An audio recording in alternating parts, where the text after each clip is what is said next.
Assalamualaikum warahmatullahi wabarakatuh. Selamat pagi kawan-kawan Museum Multatuli. Salam dari Ranggas Bitung, dari Museum Multatuli Lebak. Senang sekali pagi ini, hari Rabu tanggal 12 Februari 2020, saya bisa menemani kawan-kawan semua di siaran langsung Museum Multatuli, pembacaan novelet Saijah Adinda, Saduran Bakri Siregar, yang diterbitkan tahun 1960 oleh penerbit Lembaga Kebudayaan Rakyat. Kawan-kawan yang baik, semoga harinya juga baik. Di Rangkas Bitung cerah sekali, dan saya senang sekali bisa menemani teman-teman di sini. Perlu saya sampaikan bahwa pembacaan novelet Saijah Adinda, Saduran Bakri Siregar ini telah memasuki pembacaan yang ketiga. Di Saduran Bakri Siregar ini, Saijah dan Adinda dibagi menjadi 3 babak. Babak 1, babak 2, dan babak 3. Kita masih di babak 1. Nah, teman-teman yang tidak mengikuti dari pertemuan 1 dan 2, saya sampaikan bahwa Saijah sedang berkumpul dengan teman-teman petani lainnya, anak-anak tani lainnya, yaitu ada Karjo, ada Mamat, kemudian ada Saijah sendiri, kemudian Kardi. Mereka sedang berdiskusi, atau dia sedang berbicara tentang bagaimana pentingnya tanah bagi petani. Tanah bagi petani adalah seperti darah di dalam tubuh manusia, begitu menurut si Saijah. Kemudian pada kesempatan berbicara itu, Saijah dan teman-temannya membicarakan juga si Hitam, yaitu nama kerbau Saijah yang sangat bela, sangat perhatian pada Saijah. Si Hitam ini sempat menyelamatkan Saijah dari terkaman harimau ketika Saijah dengan teman-temannya sedang mengembalakan kerbau. Nah, kemudian Saijah teringat pada pidatonya Haflar yang menurutnya sangat baik, gitu. Itu ada di pertemuan kedua. Sebenarnya pidato Haflar, kalau teman-teman membaca Max Haflar sendiri, karangan Multatuli, adanya di bab 8. Nah, kemarin baru saja sampai pada terkenangnya Saijah akan pidatonya Haflar. Hari ini, Rabu 12 Agustus 2020, saya akan melanjutkan pembacaan novelet Saijah dan Adinda, Saduran Bakri Siregar, yang diterbitkan oleh Lembaga Kebudayaan Rakyat.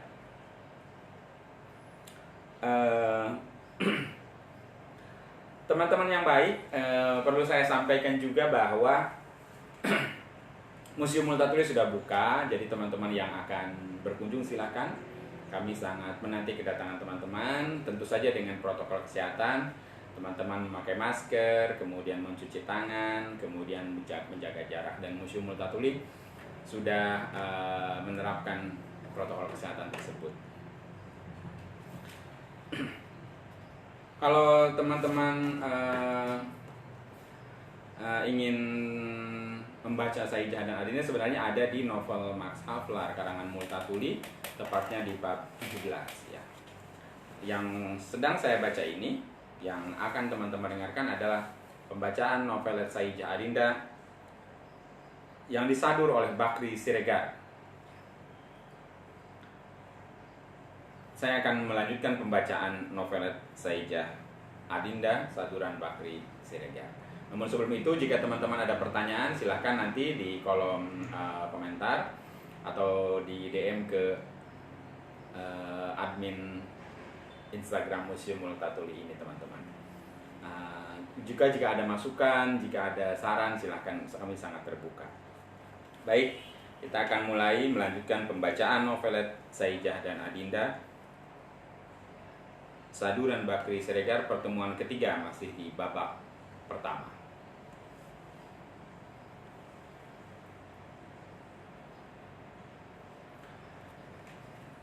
Hebat sekali, seru Saija. Semua diam. Sejurus antaranya bertanya Karjo. Dan apa jawab tuan-tuan yang ada di situ? Oh, jawab Saija sambil geleng kepala. Mereka diam semuanya. Kan beraninya cuma pada mencemooh. Memang ada beberapa yang melihat kepada Kanjeng Bupati Lebak, tetapi yang lain-lain kebanyakan tunduk semua. Saija diam pula sebentar. Kelihatan dia menarik napas dengan muka sedih. Tapi kerbau kami tetap diambil, sebab Bapak ingkar ikut perintah. Kanjeng Bupati pikirnya, kalau kerbau tidak ada, tentu tidak bisa kerja, tentu tidak bisa mendapat uang. Kalau tidak ada hasil, dan kalau tidak ada uang, tidak bisa bayar pajak. Dan kalau orang tidak bisa bayar pajak, dia tentu bisa diusir. Saija tunduk kembali, sedih mengingatkan segala yang telah terjadi. Kemudian katanya lagi, celaka sekali memang. Bapak hampir menangis. Si hitam dulu dibelinya dengan menjualkan keris pusaka milik kakek. Keris laku 10 perak. Bagus sekali.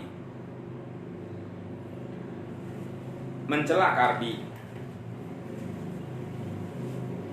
Tapi sebelum itu kan kalian ada juga punya kerbau.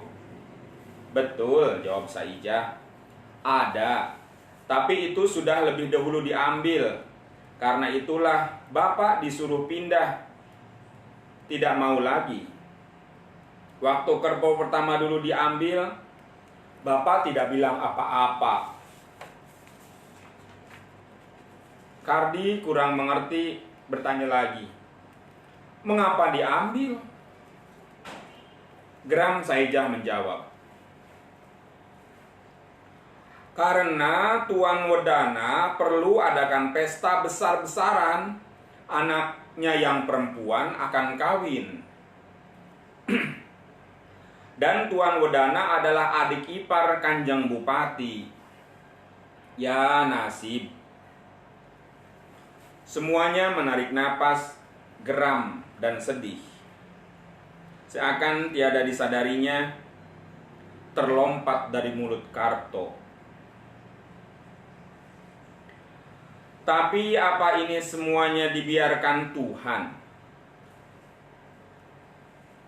Dibiarkan Tuhan atau tidak, entah, jawab Saija jengkel. Tapi begitulah jadinya. Dan lengkap pula Bapak. Bapak lari dari rumah karena kalau dia tidak bisa bayar pajak, bukan saja diusir, tapi dia akan dihukum. Pusaka dia tidak ada lagi. Karena kakekku pun, bapaknya, tidak punya apa-apa. Karena kerbau, ia pun sempat diambil Kanjeng Bupati. Bapaknya bekerja dengan menyewa kerbau, tapi sungguh sakit bekerja demikian. Kalau sudah biasa kerja dengan kerbau punya sendiri, sama saja susahnya dengan kita sekarang. Dari tanah yang sudah ada, yang sudah kita tanam dan kerjakan sejak kecil, disuruh pindah ke tanah yang belum pasti baik. Memang sakit memberikan apa yang menjadi hak kita, apalagi kalau kita dirugikan lagi, kata Sarto dengan pahit. Sudah itu diam pula sebentar, membawa pikiran masing-masing. Tapi perhatian kembali pada Saijah, teman yang dianggap mereka pemuda yang lebih bijaksana dari mereka. Bertanya si Karto, "Sudah itu bapakmu kemana, Jah?" Pertanyaan ini dijawab Saijah dengan tenang. "Ibu terlampau bersusah hati karena bapak pergi, dan ini membuat dia sakit dan meninggal dunia. Dan setelah bapak mengetahui ibu sudah tidak ada, pikirannya tambah kalap. Dia lari lebih jauh, lari dari Lebak dan tinggal tidak menentu." Kalimat terakhir membuat semua pemuda-pemuda tani itu terharu sekali dan diam tiada berkata-kata, dan dibiarkan mereka. Saijah terus berkata demikian. "Dan sejak itu aku diambil oleh bapak si Adinda.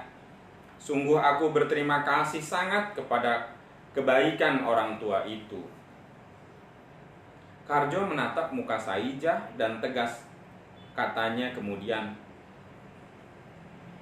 "Kau tidak ada berhutang budi apa-apa, Jah. Antara tani dengan tani tidak ada hutang. Antara tani dengan tani ada hubungan nasib yang bersama dipertahankan mati-matian. Dan kesatuan nasib ini siapapun tidak bisa memecahkannya, juga tidak Kanjeng Bupati yang berkuasa di daerah ini." Ucapan Karjo bersemangat sekali dan mempengaruhi kawan-kawan yang lainnya. "Karena itu," kata Karjo, "sebaiknya kau tinggal saja di sini. Tetap di sini.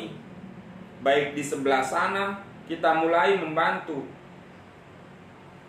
"Bagiku soalnya lain, Dik," jawabnya dengan sabar tetapi penuh keyakinan. "Kakek dan bapakku kerjanya turun-temurun. Kerbaunya turun-temurun dirampas Kanjeng Bupati. Dan aku lihat rumah gubukku lama sejak kutinggalkan makin hari makin tua sampai rubuh. Dan setelah dia rubuh, ya aku tidak punya apa-apa lagi." Suara Saijah kemudian bertambah lama makin bersemangat. "Tapi biar demikian, aku tentu tetap masih jadi intip-intipan Kanjeng Bupati. Karena bapak yang ingkar, yang sudah kering darahnya diisap, kemudian ditangkap lagi sesudah melarikan diri. Alasan mudah dicari, sebagai mudahnya mencari tongkat untuk pemukul anjing. Dia dipersalahkan meninggalkan Lebak dengan tidak membawa surat keterangan, dan polisi membawanya kembali ke Badur." "Mau kemana bapak rupanya?" tanya Ahmad memotong. "Dia mau cari makan di Bogor," kata Saijah. "Tapi dia dikirim kembali ke Badur dan dimasukkan dalam penjara, bukan karena dia tidak bayar pajak, tapi karena dia dinyatakan gila. Dan lihat, mudahnya mencari-cari alasan untuk memasukkan orang ke penjara." Pedih hati Saijah. Soal sebenarnya tentu mereka takut bapak akan gelap mata dan mengamuk. Sebab sesabar-sabarnya manusia tentu ada batasnya. Tapi bapak tidak lama dalam penjara. Dia segera mati. Darahnya sudah kering. Dan untuk mencabut nyawa yang masih ada sedikit lagi itu tidak sukar. Untuk ini tidak perlu dia payah-payah membunuh diri karena kekesalannya. Mereka semua diam. Matahari makin hilang. Saijah berdiri.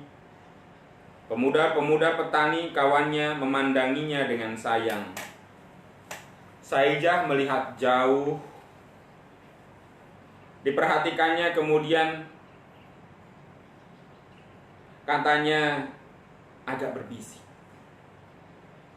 "Ah, itu Adinda. Dia menuju kemari." Ada senyum pada muka Saijah. Maka berkata pula petani-petani pemuda lainnya turut senyum. "Kalau begitu, biar kami pergi. Tentunya dia perlu ada apa-apa dengan kau." Petani-petani pemuda itu pergi, dan dari jauh datang Adinda, dipandang Saijah dengan gembira, tertahan-tahan. Kelihatan Adinda mendekat lambat-lambat.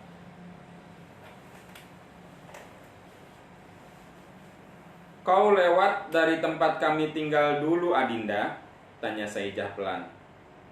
"Ya, baru aku lewat dari sana." Hati-hati sekali, Adinda menjawab. "Dan apa yang kelihatan olehmu di sana?" Adinda diam, tidak menjawab. Dipandang Saijah mukanya, Adinda tunduk. Lambat dia duduk ke atas sebuah tungku. Kemudian ia menjawab,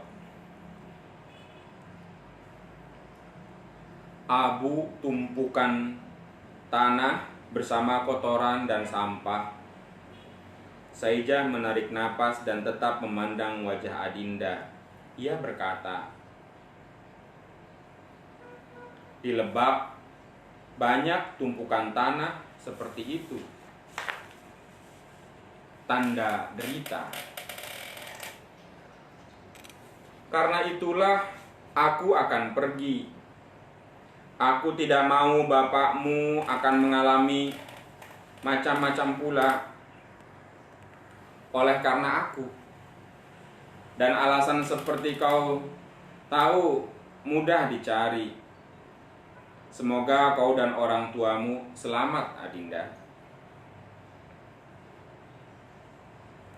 Keputusan telah disampaikan Saijah dan dia menunggu jawab Adinda. "Tapi kau belum tahu kemana kau akan pergi. Kemana yang akan kau tuju?" Berat terdengar kata-kata Adinda. "Oh, aku akan ke kota, Dinda. Bukan ke Bogor, bukan. Bapak hendak ke situ, tapi tidak bisa." Ada rasa pilu terdengar,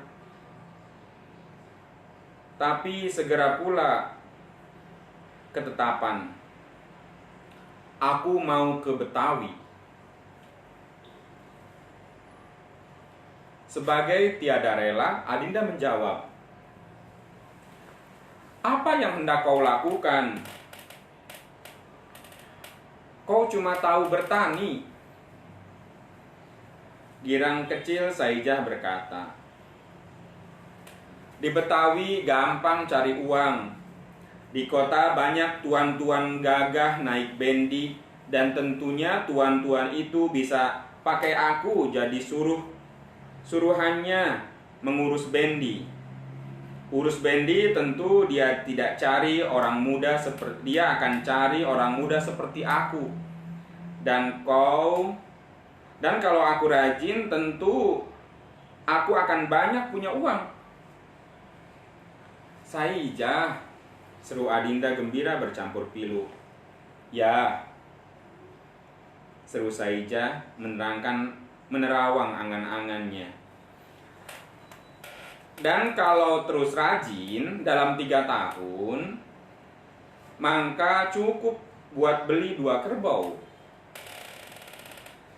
Seakan berpikir dia sebentar, kemudian katanya lagi mendekati Adinda, serta duduk di sampingnya di atas tungku bersama-sama. Adinda coba pikir, kalau aku kembali, kita sudah bisa kawin, kita punya uang, juga kerbau. Baik sekali Saijah, jawab Adinda gembira sekali. Aku akan kawin dengan engkau kalau kau kembali.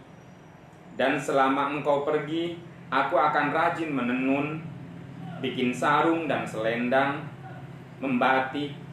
Aku akan rajin sekali selama itu. Mereka berpandang-pandangan gembira. Tapi kemudian datang rasa ragu sejenak pada Saijah. Katanya, aku percaya padamu Adinda, tapi kalau kudapati kau kelak telah kawin dengan orang lain, bagaimana?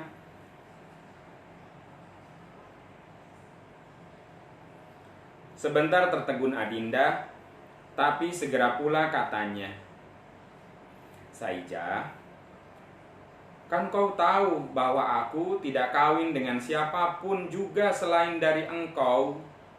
Bapakku telah berjanji dahulu dengan bapakmu. Belum hilang ragu pada hati Saijah. Bapakmu dan bapakku, tapi kau sendiri bagaimana? Senyum di bibir Adinda berkata dengan manis sekali. Sudah tentu, pasti. Mengapa kau bimbangkan aku? Diam pula seketika, tapi kepastian telah ada dalam hati, penuh harapan, kata Saijah. Kalau aku kembali, dari jauh akan kuserukan. Siapa yang bisa mendengarkannya kalau kami menumbuk padi di kampung? Potong Adinda. Oh ya, betul juga, tapi Adinda, berpikir sejenak Saijah. Ya beginilah, tunggu aku di hutan jati, di bawah pohon ketapang, tempat kau dulu memberikan melati padaku. Tapi Saijah, bagaimana ku tahu bila aku harus ke sana menunggu di bawah pohon ketapang? Diam lagi sebentar, mereka berpikir.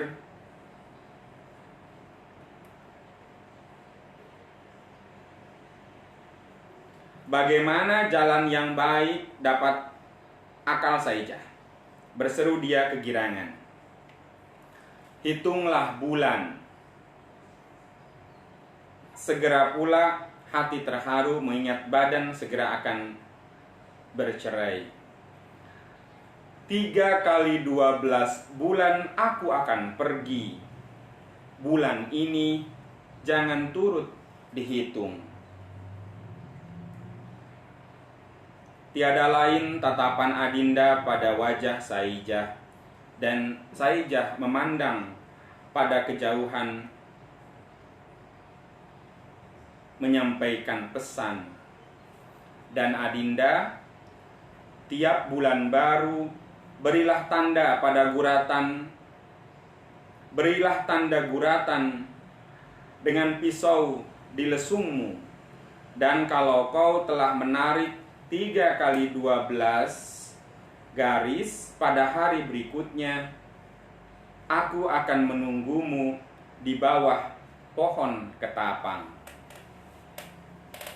Kemudian pandangan menatap ke arah Adinda. Nah, teman-teman, pertemuan hari ini pembacaan novelet Saijah dan Adinda, Saduran Bakri Siregar, tahun 1960.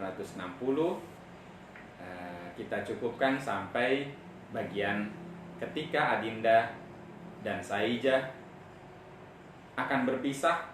Saijah akan menuju Betawi untuk mencari uang, dan Adinda akan menunggunya di Badur dengan menyulam dan menenun. Sampai di sini dulu pertemuan kita pagi ini. Terima kasih atas kesediaan teman-teman menyaksikan, mendengarkan siaran langsung pembacaan novelet Saijah dan Adinda karya Multatuli yang disadur oleh Bakri Siregar di Instagram Museum Multatuli Lebak. Terima kasih. Salam budaya, salam museum, visit Lebak, Lebak unik bekerja dengan hati. Assalamualaikum warahmatullahi wabarakatuh.